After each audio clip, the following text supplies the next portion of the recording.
Hello, everybody. Welcome back to Identity Snatchers audiobook. This is Chapter 3, Wearing the Mask.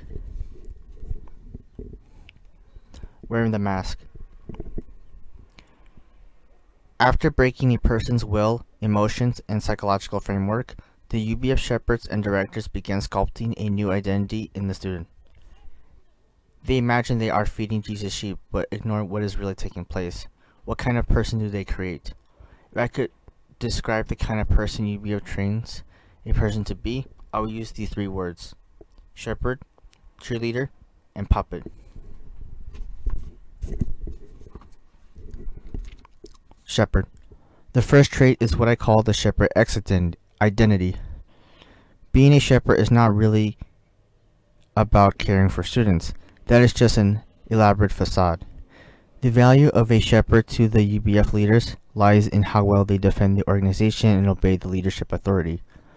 Traits that UBF leaders despise and usually will try to remove from a person are independent decision making, critical thinking ability, reliance on the Holy Spirit for direction, and other traits that hinder conformance to the new cult identity. No longer will the student be known as, for example, Bob or Sue. They will be known as quote-unquote Shepherd Abraham or quote-unquote Shepherdess Sarah. Some receive training names like quote-unquote Shepherd Work Hard or quote-unquote Shepherd Vision. The training in the system breaks you down. Then a new identity can be sculpted by the shepherds. This new identity is far from unique. In fact, the new identity UBF wants to rebuild you into is a rubber stamp version of the ideal UBF man, Samuel Lee, or the ideal woman, Sarah Berry. Of course, such ideals are fraught with contradictions. Most notably, the ideal woman, Sarah Berry, never married, and yet the women students are taught they must marry in order to serve God. This new identity is sculpted in stages,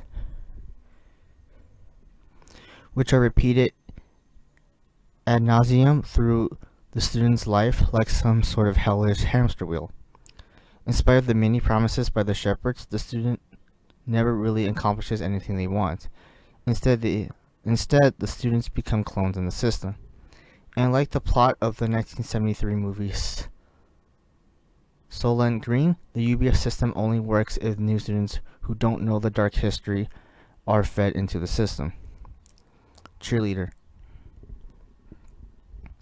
The goal is to rebuild the student who has been broken down into a proponent of UBF ideology.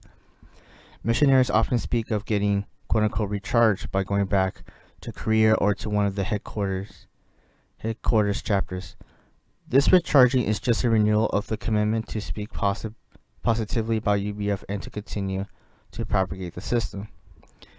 One of the often repeated words I heard during my time in the system was the word orientation. Every conference, every meeting, every newcomer had to have orientation. We were continually reorienting people into our ideology and judging them by how positively they spoke about UBF. The best way to see the cheerleader trait is in the Sunday lectures. In this quote from 2013, the messenger does not present any deep insight into the passage or any examination of Christian theological constructs. The passage is Colossians chapter 1 Colossians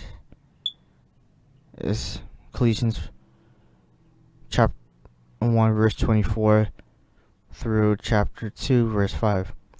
The lecture reads as a dictation of ideas mixed in with a go get 'em team attitude. The lecturer repeatedly tells the audience that they have the hope of glory, but never explains what that actually means. Quote, "We have the hope of glory. We have the great hope to be glorious like Christ. We have this hope for ourselves and for others, and it is a glorious hope." When we have hope, we have something great to look forward to. With the miracle of Christ in us, we already have all of the riches and mystery that life can offer. We do not need We do not need new or strange teachings. The mystery of Christ is endlessly exciting because we have the hope of glory. End quote. Toward the end of this lecture, we see again the lecturer cannot escape the UBFism teachings of discipline.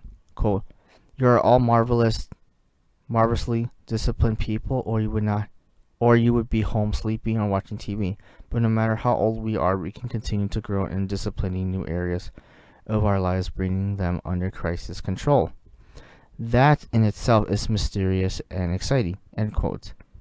So it seems as if the lecturer is actually trying to cheer himself onward.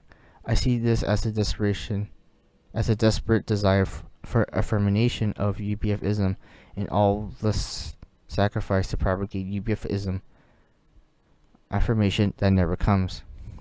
Puppet. In contrast to most Christian discipleship methods, the UBF program tends to turn people into puppets.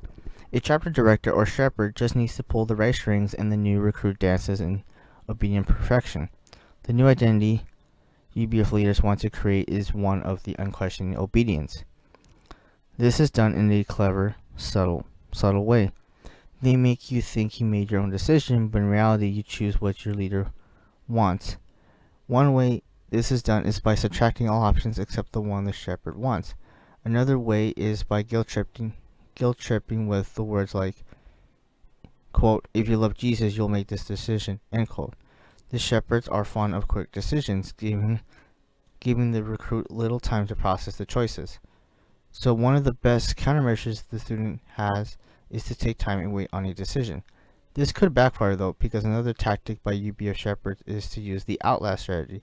They sometimes will promise something and then lead the student on to wait endlessly until they finally forget about the decision. In time, the UBF shepherds become puppets on a string. The best explanation of this phenomenon is the late Dr. Margaret Singer's list of 6 preconditions for thought reform.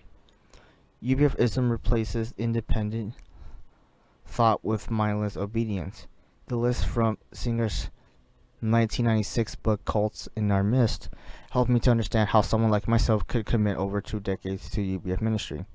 I paraphrase Singer's list here as a reference for those trying to find answers about their UBF life.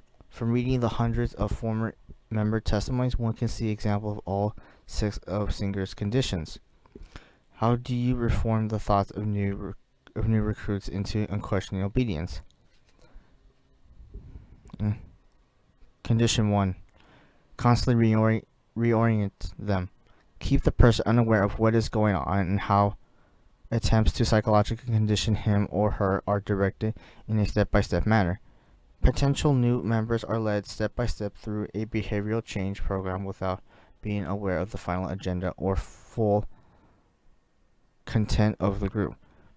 The goal may be to make them deployable agents for the leadership, to get them to buy more courses, or to get them to make a deeper commitment, depending on the leader's aim and desires. Condition 2. Keep them busy. Control the person's social and or physical environment, especially control the person's time. Through various methods, newer members are kept busy and led to think about the group and its content during as much of their waking time as possible. Condition 3. Remind them of their weaknesses. Systematically create a sense of powerlessness in the person. This is accomplished by getting members away from their normal social support group for a period of time and into an environment where the majority of the people are already group members. The members serve as models of the attitudes and behaviors of the group and speak an in-group language. Strip members of their main occupation, quit jobs, drop out of school, or source of income, or have them turn over their income or the majority of it to the group. Once the target is stripped of their usual support network, their confidence in their own perception erodes. As the target's sense of powerlessness increases, their good judgment and understanding of the world are diminished and destabilized. As the group attacks the target's previous worldview, it causes the target distress, and inner confusion. Yet they are not allowed to speak about this confusion or object to it. Leadership suppresses questions and counters resistance. This process is sped up if the targeted individual or individuals are kept tired. The cult will take deliberate actions to keep the target constantly busy. Condition 4. Make sure they see their old life as bad. Manipulate a system of rewards, punishments, and experiences in such a way as to inhibit behavior that reflects the person's former social identity. Manipulation of experiences can be accomplished through various methods of trance induction, including leaders using such techniques as paced speaking patterns, guided imagery, chanting, long prayer sessions or lectures, and lengthy meditation sessions. The target's old beliefs and patterns of behavior are defined as irrelevant or evil. Leadership wants these old patterns eliminated, so the member must suppress them. Members get positive feedback for conforming to the group's beliefs and behaviors, and negative feedback for old beliefs and behavior. Condition 5. Make sure they see their new life as good. The group manipulates a system of rewards and punishments and experiences in order to promote learning the group's ideology or belief system and group-approved behaviors. Good behaviors, demonstrating an understanding and acceptance of the group's beliefs and compliance, are rewarding while questioning. Expressing doubts or criticizing are met with disapproval, redress, and possible rejection. Anyone who asks a question is made to feel there is something inherently disordered about them to be questioning. The only feedback members get is from the group. They become totally dependent upon the rewards given by those who control the environment. Members must learn varying amounts of new information about the beliefs of the group and the behaviors accepted by the group. The more complicated and filled with contradictions the new system is, and the more difficult it is to learn, the more effective the conversion process will be. Esteem and affection from peers is very important to new recruits. Approval comes from having the new members' behaviors and thought patterns conform to the model's members. Members' relationship with peers is threatened whenever they fail to learn or display new behaviors. Over time, the easy solution to the insecurity generated by the difficulties of learning the new system is to inhibit any displays of doubts. New recruits simply acquiesce, affirm, and act as if they do understand accept the new ideology. Condition 6. Ignore criticism. Put forth a closed system of logic and an authoritarian structure that permits no feedback and refuses to be modified except by leadership, approval, or executive order. The group has a top-down pyramid structure. The leaders must have verbal ways of never losing. Members are not allowed to question, criticize, or complain. If they do, the leaders allege the member is defective, not the organization or the beliefs. The targeted individual is treated as always intellectually incorrect or unjust, while conversely, the system, its leaders, and its beliefs are always automatically and by default considered as absolutely just. Conversion or remolding of the individual member happens in a closed system. As members learn to modify their behavior in order to be accepted in this closed system, they change, begin to speak the language, which serves to further isolate them from their prior beliefs and behaviors. And so the UBF shepherd is now both a cheerleader for the group's ideology and a puppet on the string of their shepherd.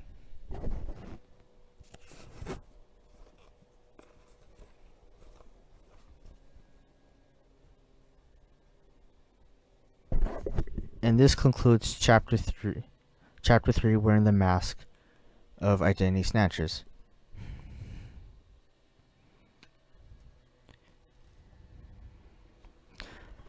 Thank you again for listening, and until next time.